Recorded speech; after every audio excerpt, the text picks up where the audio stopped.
Não, tá com internet.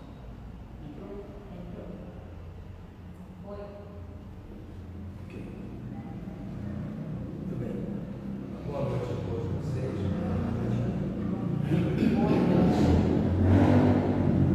Preciso lembrar para vocês, já faz algum tempo que eu não venho aqui. E hoje, chegando aqui,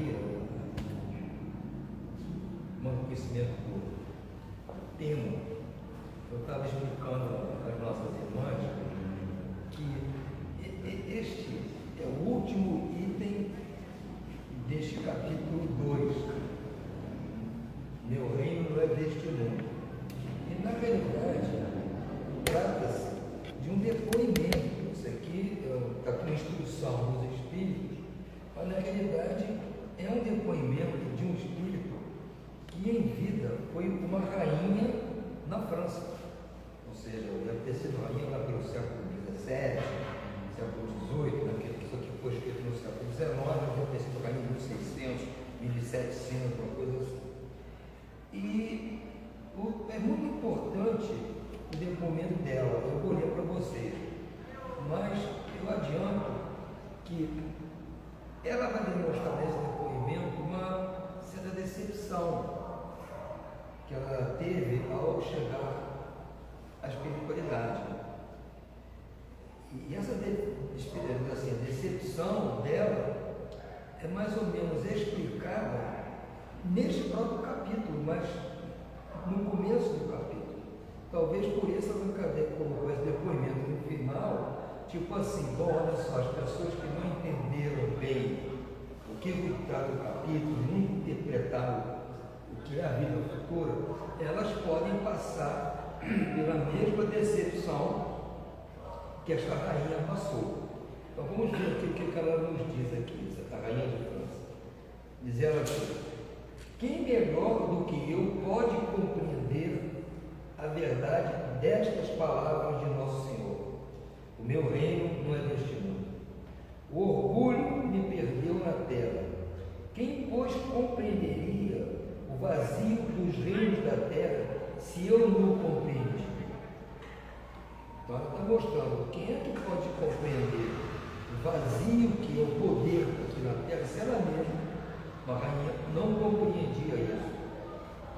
Que trouxe eu comigo da minha realeza terrena, ou seja, ela está na espiritualidade, está se perguntando, o que eu trouxe para cá da minha realeza na terra?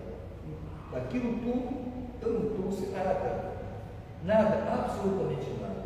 E como que para tornar a lição mais amarga, ela nem mesmo me acompanhou até o túmulo.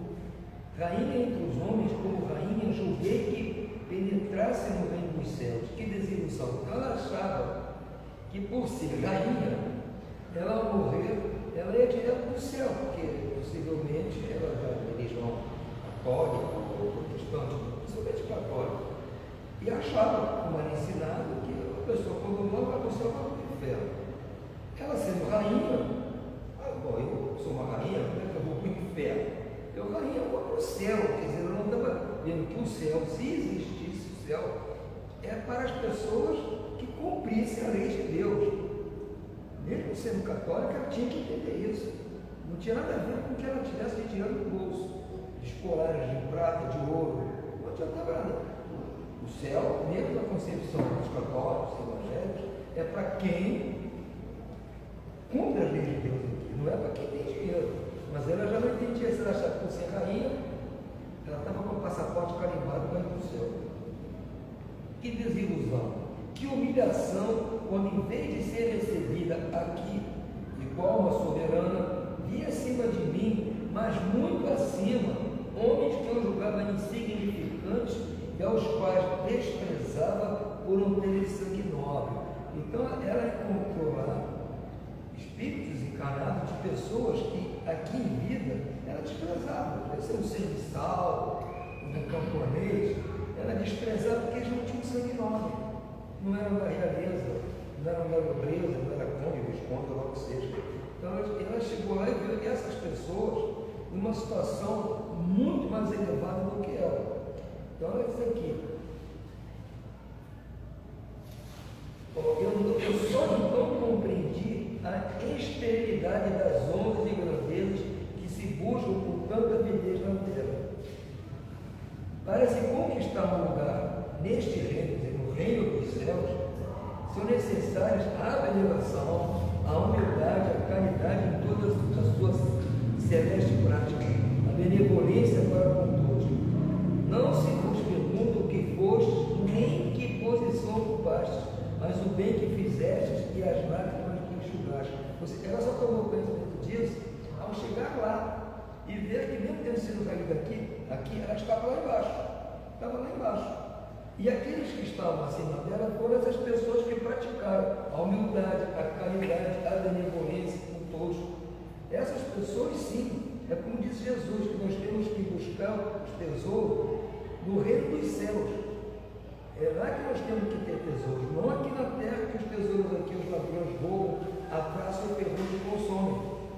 E quando a gente morre, fica aqui. Então nós temos que buscar os tesouros do reino dos céus. Que tesouros são esses? São essas virtudes.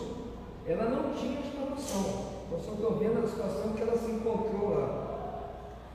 Jesus, tu disseste, teu reino não é deste mundo, porque é preciso sofrer para chegar ao céu, e os degraus do trono não nos aproximam dele. Ou seja, para chegar ao céu é preciso muita luta, muito sofrimento.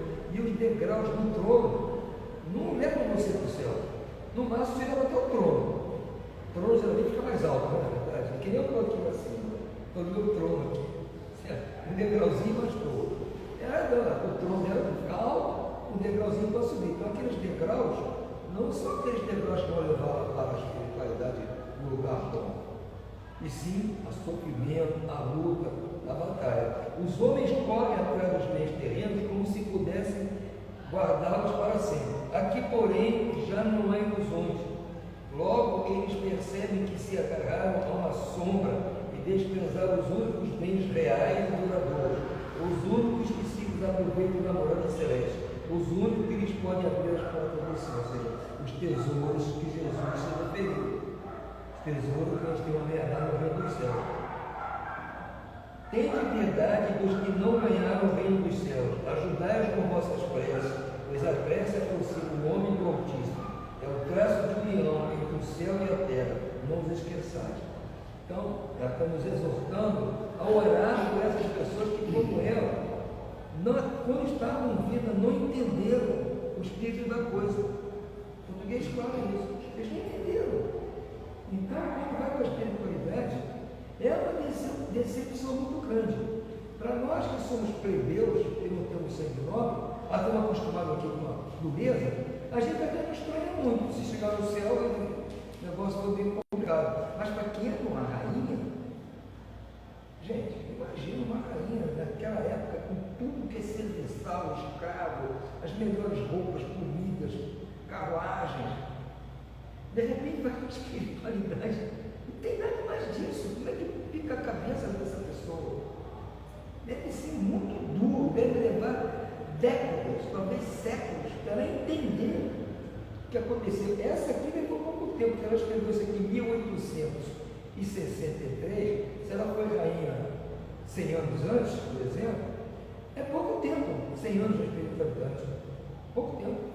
Então ela resolveu. Mas hoje ainda deve haver espíritos aí perdidos que foram reis, rainhas, príncipes e tal, há 200, 300 anos, e que por não conhecer exatamente isto aqui, na vida futura, estão penando.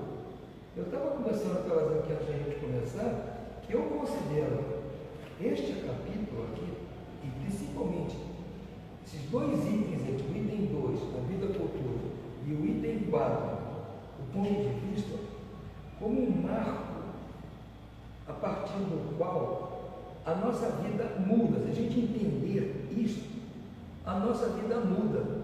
E não é só esta vida atual que muda, não. Muda toda a nossa vida, inclusive a vida futura.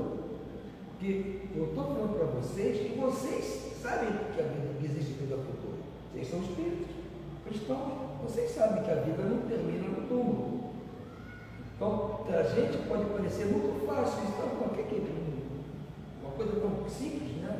Tão normal. Para nós, grosso da tropa fora, eles nem sabem o que é isso, e tem uns até que ainda fazem galhofa com a gente quando a gente fala, olha, da cultura, tem a espiritualidade, você pode vir a reencarnar, ainda fazem gozação com a gente, não acreditam, tudo bem.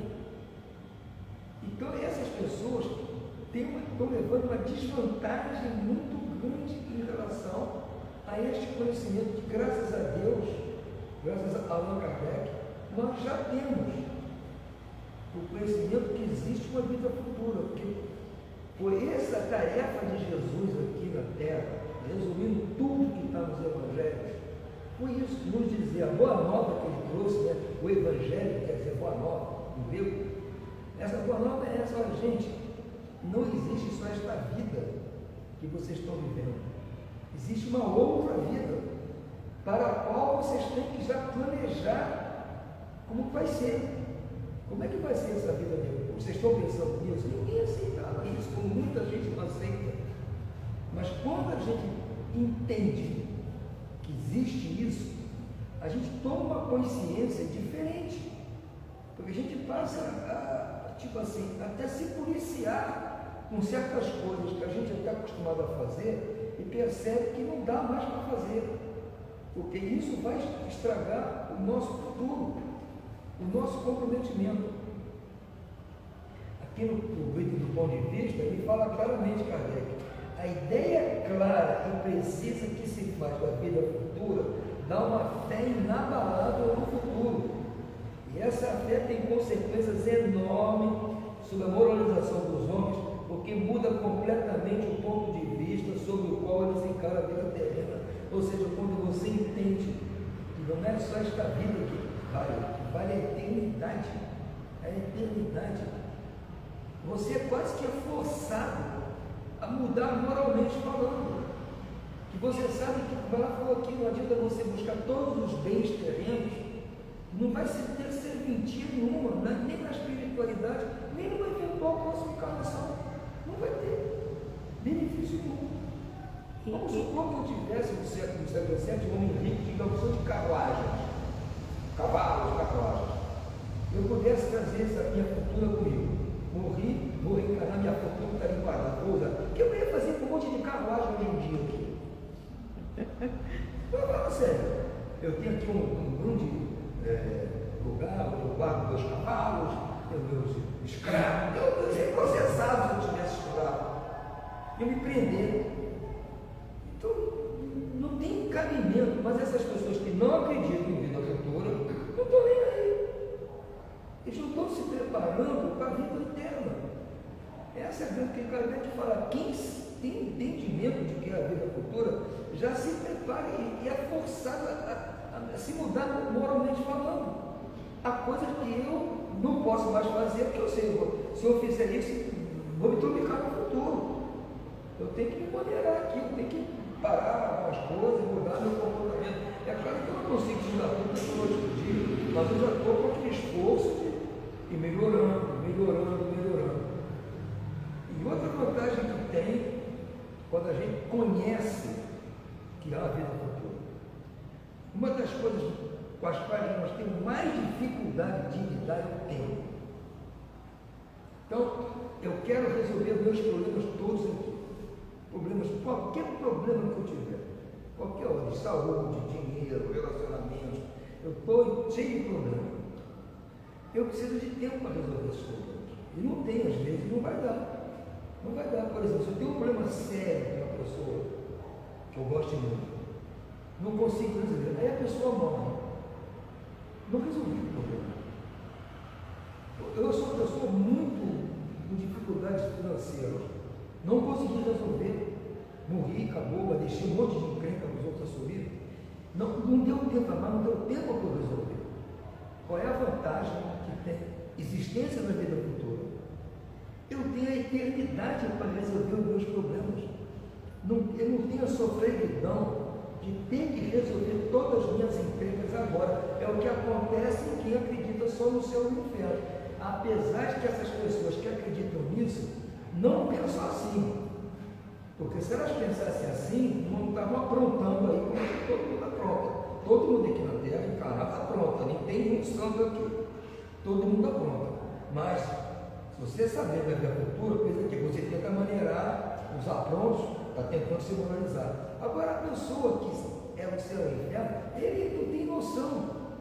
Ele acha que só por fazer as maldades grosseiras, no mato, no roubo, no estupro, já estou bem para vou para o céu. Não é assim. Não é assim. A coisa é muito mais sutil. Então essa pessoa tem dificuldade até consigo. Então ela acaba não se esforçando para mudar. Ela vive essa vida aqui do mesmo jeito que chegou. Ela, se ela tem algum comportamento moral bom, é que sem ela mesma saber, ela trouxe outra informação. Mas ela não está se esforçando. Porque o céu dela não depende de como a outra pensava, achava que você vai ver o céu garantido. E não é bem assim. Então, é fundamental esse entendimento de que se trata uma vida futura. Por isso que Jesus disse que o reino dele, Jesus, ele disse, meu reino, Pilatos perguntou, então tu és rei? E disse, não, meu reino não é deste mundo. Bom, se ele diz que o reino dele não é deste mundo, só pode ser de um outro mundo, né? Porque se o meu reino não é deste mundo, fica diante de Pilatos, diz, o meu reino não é deste mundo. Então, de que mundo que é o reino dele? Tem que ter um outro mundo. Né? E que mundo seria este ao qual Jesus está se referindo? Como destaca aqui, ao falar isso, Jesus está se referindo à vida futura, ou seja, um outro mundo além deste que nós estamos vendo. Existe um outro mundo onde Jesus é o reino, que é o mundo da espiritualidade. Esse mundo existe. Jesus está dizendo isso para Pilatos. Bom, você está preocupado aqui com você, o Herodes é rei aqui, Israel. Eu não sou rei aqui, eu não sou rei. Meu reino não é daqui. Então, com isso, ele diz aqui, cadê? Por essas palavras, Jesus se refere claramente à vida futura.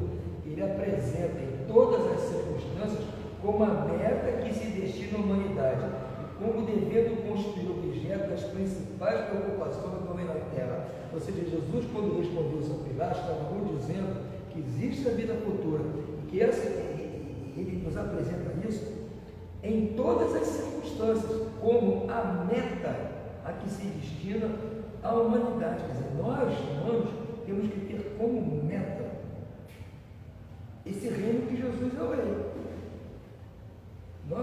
Mesmo que nós cheguemos lá como um simples peão, não importa, mas estamos no reino dele. Esse é o objetivo. Então ele falou isso claramente para nós. E só quem consegue trazer esta interpretação é o Espírito de verdade, através dessas palavras aqui de Allan Kardec, como Jesus prometeu. Pedirei ao Pai que vos envie o Espírito de verdade que vai falar das coisas que eu ensinei e trazer coisas novas. Esse Espírito de verdade seria o consolador e tal. Está nos esclarecendo isso, porque a época que ele falou isso, as pessoas não entenderam e ficaram desde aquele época do século I, né? Jesus esteve aqui até o século XIX, não entenderam e continuaram durante 18 séculos pregando o reino é aqui, eu tenho que viver aqui, é aqui que as coisas acontecem, é aqui que eu tenho que resolver. E isso só atrapalhou na nossa evolução. Imagine se naquela época todos tivessem entendido o que Jesus quis dizer com isso. Quantas coisas horrorosas que todos nós conhecemos dos livros de histórias feitas por nós que éramos lá encarnados naquela época. Quantas atrocidades todo mundo aqui conhece. O que nós aprontamos na Idade Média, antes disso, todo mundo conhece história, sabe disso. Você acha que a gente tivesse noção, mais ou menos, de que existe uma vida futura, que existe a lei de causa e efeito, que existe a reencarnação, nós iríamos agir assim tanto? A gente já continua ainda aprontando, que até hoje aprontamos, mas a gente ia maneirar, gente, 18 séculos, 1800 anos, dá tempo da gente dar uma parada e dizer, puxa vida, não está funcionando bem isso aqui. Eu faço aqui, toco fogo em alguém, acho que aquela mulher é bruxa, taco fogo nela, não acontece nada comigo, eu estou salvando ela do inferno, porque ela é uma bruxa. Mas ele não dá para fazer isso, porque se eu queimar essa mulher, Eu estou comprando aqui um boleto que diz que eu vou ser queimado também depois. Então, eu tenho que maneirar. Vamos, queima não, vamos segurar a onda aí, moçada, devagar não. A gente, aos poucos, 18 séculos, 1800 anos, dava tempo da gente chegar agora, aqui no século XXI, menos bravo como nós somos, menos encrenqueiro, menos raivosos, vingativos. Nós somos tudo isso ainda porque perdemos 18 séculos sem entender o que é a vida futura. Antônio, e assim, por mais que a gente até, nós aqui da doutrina espírita tenhamos esse entendimento, né, da vida futura e tudo, ainda, muitas das vezes, torna ainda colocar isso em prática, se torna difícil. Você veja a quantidade de racismo que está acontecendo, intolerância religiosa, a dificuldade que o homem tem de aceitar o outro de uma forma diferente, que não é igual a maneira que você vive, né? Isso tudo influencia também para a vida futura, né? Como eu estou dizendo, nós passamos 18 séculos sem entender isso aqui, acreditando em outras verdades que foram nos dadas da nossa santa intenção. A igreja, na época, ela achava que era assim, não entendeu e tentou nos mostrar, fazer a gente entrar no eixo, ameaçando com o inferno, ameaçando com não sei com o que vocês vão ser queimados no inferno, satanás, e não assustou a gente. Quando a gente quer fazer o errado, não tem satanás que assusta a gente. Nem Deus me segura quando eu quero fazer besteira, nem Deus me segura. Não é verdade? A gente está a fim de fazer o que não presta, a gente vai fazer então. Não adianta botar medo. Que eu vou para o inferno, vai para o inferno, eu vou morrer, vai acabar tudo. As pessoas ficaram, são 18 séculos, 1800 anos pensando nisso. Aí vem Allan Kardec, tem 160 anos aproximadamente, só, um século e meio. E um monte de nós estamos tomando conhecimento disso agora nesta encarnação. Eu acho muito difícil que qualquer um de nós aqui, na última encarnação, pode ter sido neste século XX, ou pode ser no XIX, não sei. Né? Muitos aqui podem ter nascido no começo do século passado, com certeza nunca ouviram naquela época falar em reencarnação, em espírito, não ouviram. Então todos nós, 99% de nós aqui, estamos ouvindo falar isso agora. Então é muito difícil que a gente tome vergonha na cara, agora para a outra não existe isso, gente. Não vamos nos enganar. Agora que eu acreditei aqui, vida futura, eu agora sou santo. Eu agora só faço certo. Não existe. Vamos falar a verdade, porque se a gente não se conhecer, não vai mudar. Eu só mudo aquilo que eu reconheço que está errado. Se eu acho que eu estou numa boa, eu não sou mais Antônio de Pádua, eu sou Santo Antônio de Pádua, então, por que eu vou mudar? Não deixa de ser um santo. Eu tenho que entender, cara, você não é santo, você está tentando aprender a deixar de ser o que você era. Não é virou, você tem que deixar de ser uma pessoa de coisa errada que você era, para tentar melhorar a sua vida futura. Já é um grande passo, já é um grande avanço, essa decisão de mudar alguma coisa, mas não quer dizer que vamos mudar da noite para o dia. Vamos continuar ainda fazendo muitas bobagens. Mas eu penso assim, é diferente como nós fazemos bobagem hoje, de como era antes de saber da vida futura, das consequências disso. Porque quando a gente fazia besteira antes, fazia vista feita, azar de quem se prejudicou. Agora a gente continua a fazer a mesma besteira, mas assim, cara, podia não ter feito isso, gente. Puxa, eu prejudiquei fulano. Puxa, onde eu estava com a cabeça? Eu fui fazer isso. Meu Deus do céu. Já tem uma consciência maior, né? Você já pensa, cara, eu tenho que rezar para os espíritos me ajudar para quando eu pensar em fazer essa besteira de novo, eles puxarem a minha orelha aqui, dar um beliscão, a ver se eu, vou segurar minha onda. Essa é a diferença nossa, é essa hoje. Nós já estamos pedindo ajuda para deixar de fazer besteira. Continuamos fazendo, vamos ser honestos, vamos olhar para o espelho, mas vamos ver, nós continuamos fazendo besteira, mas já ficamos, depois da besteira, um segundo depois já pensamos, meu Deus do céu, acreditar nisso. Essa é a grande diferença. E por quê? Porque nós sabemos das consequências que vão vir no futuro. Você quer falar alguma coisa? Isso. E ter muito cuidado, né? A gente poder. Olha só, vou cuidar novamente, por favor. Chega aqui, realmente eu não escuto bem, então eu não... E ter cuidado, né? A gente tem que sempre estar lendo, estudando, porque também não confundir. Já que eu vou ter uma outra vida, então na outra eu acerto. Vamos tentar acertar nessa. Né? Tem que agora, a construção tem que ser para ser vida futura.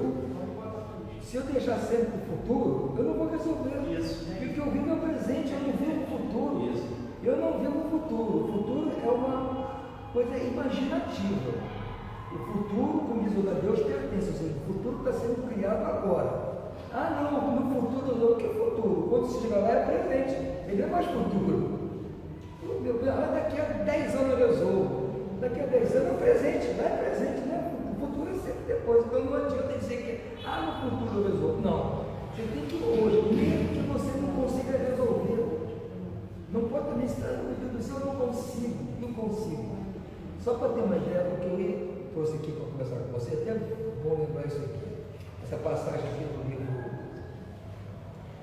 Jesus no Lar, no Neo Lúcio, são passagens de Jesus com os discípulos, reuniões que ele fazia na casa de Pedro. Exatamente isso. Olha o que diz aqui. Em plena conversação edificante, Sara, a esposa de Benjamim, o criador de cabras, ouvindo o comentário do mestre, nos doces entendimentos do lar de Cafarnaum, perguntou, de olhos fascinados pelas novas revelações. Ou seja, ela estava fascinada por aquilo que Jesus ensinava. Como nós ficamos fascinados com o que Kardec nos ensina. Né? Ela diz, a ideia do reino de Deus em nossas vidas é realmente sublime. Nós pensamos assim também. O reino de Deus deve ser uma coisa maravilhosa. Como iniciar nela? Todavia, como é que eu vou me iniciar para ir para lá? Temos ouvido pregações à beira do lago e sabemos que a boa nova conselha, acima de tudo, amor e perdão. Ou seja, ela entendeu que para herdar essa vaguinha lá no trem que vai lá para o reino dos céus, ela tem que praticar o amor e o perdão. Todo mundo aqui entende isso também. Né? Todo mundo aqui entende. Todo mundo português, todo mundo entendeu. Né? Eu desejaria ser fiel a semelhantes princípios. Ou seja, ela gostaria realmente de ser fiel a isso. Ela acredita. Tem que praticar o amor e o perdão. Mas sinto-me presa a velhas normas. Ou seja, as nossas velhas normas, manias, jeitos, pensamentos, tudo aquilo que a gente traz ainda de antigo, estão aqui na gente, estão séculos e séculos. Não é ontem, então estamos aí há milênios, andando torto, andando assim com a perna torta. Vai querer agora mudar? Não tem gesso que resolva. Calma, mas ela não entendia.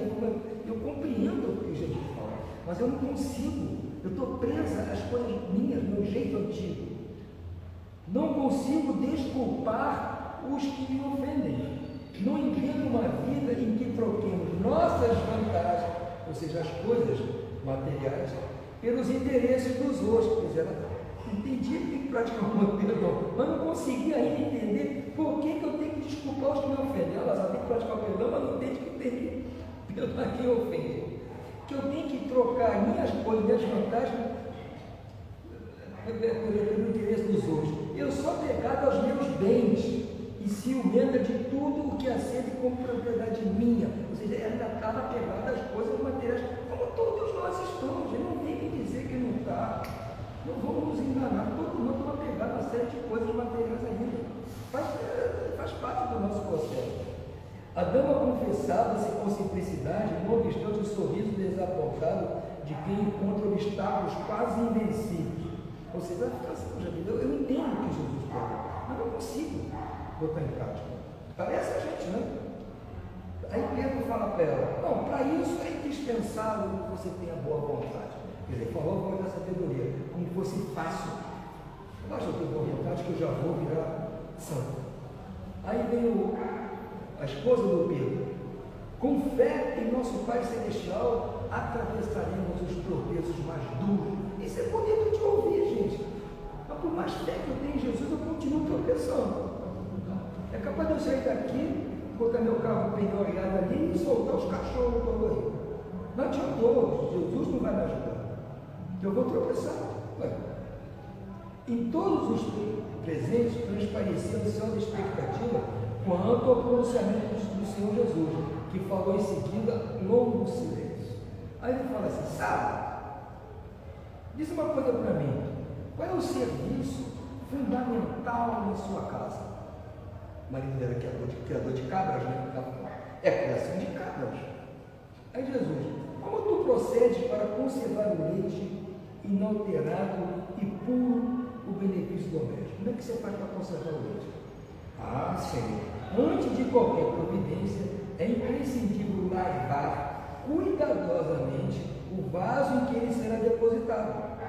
Se qualquer detrito ficar na ânfora, em breve todo o leite se torna de franco azedume e já não servirá para o serviço, mas delicado. Olha Jesus fazendo umas analogias para ele entender. Olha, se você quer o leite puro, você não bota num vaso que está sujo. Você vai botar num recipiente limpinho, porque senão o leite vai azedar.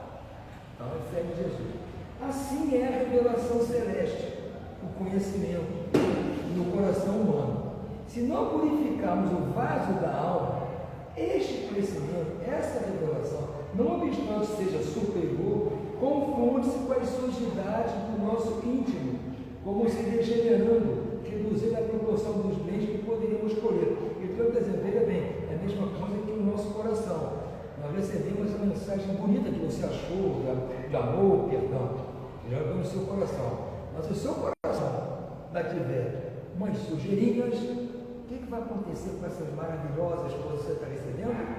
Vão se perder. Justamente por isso que você não consegue pôr em prática.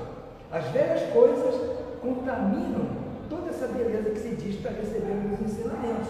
Veja que a ideia dela é só igual a nossa. Dizer que, em verdade, Moisés e os profetas foram valorosos portadores de mensagem divina, mas os descendentes do povo escolhido não purificaram suficientemente o receptáculo do Espírito para recebê-lo. Ou seja, Moisés, Abraão, Isaac, Jacó, trazendo as mesmas informações, mas o povo continuou com o coração contaminado de sujeira, então não adiantou nada. É por isso que nossos contemporâneos são justos e injustos, crentes e incrédulos, bons e maus ao mesmo tempo. Somos nós.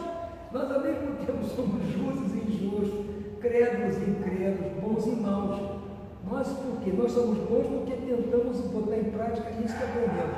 E somos nós que não conseguimos porque tem muita sujeira ainda dentro do coração que precisa ser posta para fora. Aqui. O leite puro dos esclarecimentos elevados penetra o coração como alimento novo, mas aí se mistura com o ferrugem do egoísmo velho. No serviço renovador da alma restará então o vinagre da incompreensão, adiando o trabalho efetivo do reino de Deus. Então esse leite puro, que é esses ensinamentos, entra no nosso coração e torna-se azedo por alguma sujeirinha pequena que dá em nós. Não é grandes crimes. Ah, eu sou bom porque eu não mato, não roubo, não estupro. Isso aí também. Mas você ainda faz fofoca. Você ainda cobiça a mulher do outro. Entendeu? Você ainda roga a praga do torcedor do outro time. Entendeu? Então, vamos com calma. Aqui. A pequena assembleia na sala de Pedro recebia a missão singela, comovidamente, sem qualquer preferência verbal. Aí Jesus fecha aqui. O mestre, porém, levantando com discrição e humildade, afagou os cabelos da senhora que interpelava e concluiu. Essa aqui eu acho espetacular. O orvalho num lírio, ou seja, um orvalho como pinga, uma pétala do lírio, é um diamante celeste. É o mesmo orvalho que pingou no lírio, uma beleza. Gota cristalina, é um diamante celeste. Mas, se ele pinga na poeira da estrada, é o mesmo orvalho. Pingou na poeira da estrada, vira gota lá na senta. É o mesmo orvalho puro. Se pingar no lírio, é um cristal. Se pingar na poeira, pegou na mina, em vez de cair na folha do lírio, caiu no chão na poeira. Mesmo problema. Então a verdade divina é cristalina. Depende de onde ela vai cair. Ela vai cair no nosso coração, está puro como a pétala do lírio, onde está a poeira? É isso que nós temos que reconhecer. Se eu reconheço que meu coração está poeirento, O que eu tenho que fazer? Tentar espanar essas poeiras. Mas consciente de que realmente eu estou aprendendo. Estou no processo. Vou errar e acertar, você não, você crente, você descrente. Faz parte. Não posso ficar me acusando de ter feito besteira, eu sou o último dos olhos. Não, eu estou no processo, eu estou indo. Será que eu tenho 75 anos? Será que isso é tempo suficiente para tomar vergonha na cara? Depois de quantos milênios aí fazendo besteira? Agora, em 75 anos, eu consigo. Que isso? Seria falso. Se eu disser que eu sou isso, eu estou sendo hipócrita, porque eu não sou. Eu estou lutando. Lutando, eu reconheço que eu melhorei muito em relação ao ano passado, claro que sim. Mas não cheguei nem perto daquilo que precisa chegar. Aí, pelo amor de Deus, estou muito longe. Isso aqui só me fortalece. Só me diz que, poxa, Antônio, se esforce, que você chega lá, também vai ter menos poeira no seu coração, na próxima encarnação, o seu coração já vai ter menos poeirinha, menos probleminhas. Então, as gotas de Deus vão continuar caindo. O seu coração já vai aceitar isso de uma maneira melhor. Não vai ser nesta vida atual que você vai conseguir resolver isso. Tira isso para a cabeça. Você tem a vida eterna para resolver. Você tem a eternidade, a vida futura, para limpar o seu coração devagarzinho. Se você se precipitar, quiser limpar de uma vez só, você vai espalhar poeira para tudo quanto é órgão do seu corpo. Você tem que limpar com cuidado. Ele não vai poder gostar da dor e fala, tira a poeira daqui e joga para ali, não adiantou nada. Você tem que saber limpar. Tem que saber limpar com cuidado para não esparramar a sujeira. Esse é o trabalho nosso. E só com a compreensão de que a vida não é só esta, ela é larga, extensa, nós temos tempo bastante para resolver o nosso problema. Mas pode demorar muito, mas Deus não tem pressa. Onde está escrito que Deus está com pressa para tomar vergonha? Não está escrito isso em lugar nenhum. É interesse meu. Se eu não conseguir tomar vergonha muito rápido, bom, paciência, eu vou sofrer mais um pouco. Mas eu vou parar de sofrer um dia. E tudo passa, né? Um dia vai passar, essa vergonha, esse um dia vai passar. Não, eu tenho certeza disso, eu não tenho esperança, não. Eu tenho certeza absoluta que daqui a uns 300, 400 anos eu vou voltar aqui conversar com você, esse Antônio, realmente, você mudou bastante. Depois de 400 anos, eu tenho que ter mudado alguma coisa. Eu espero que para vocês não levem tanto tempo. Vocês têm um jeitinho de vocês, sempre vocês mandar rapidinho. Mas comigo, eu sou meio que teimoso, e aquelas minhas imperfeições aqui que está difícil de eliminar, apenas os 400 anos. Certo? Vamos ficar por aqui. Espero que tenha ficado claro mais ou menos o que se trata da vida futura, certo? Cuidem disso, desse ensinamento. Vida futura, acima de tudo, vai diminuir muito os problemas todos de nós. Fiquem com Deus, muita paz.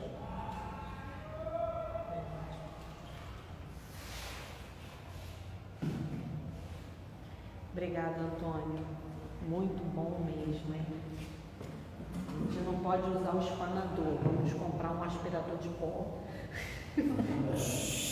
Não pode jogar para debaixo do tapete. Não pode também varrer para debaixo do tapete. Então, tem que ser o aspirador de pó, que aí suga todinho.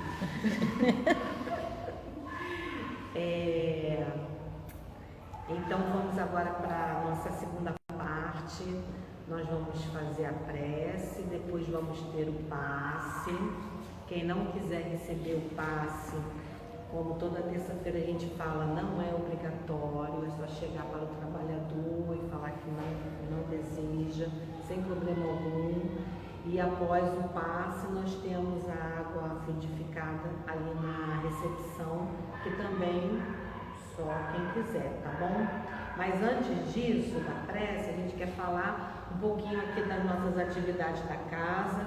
Toda terça-feira nós temos palestra às 2h30 da tarde e às 7h30 da noite.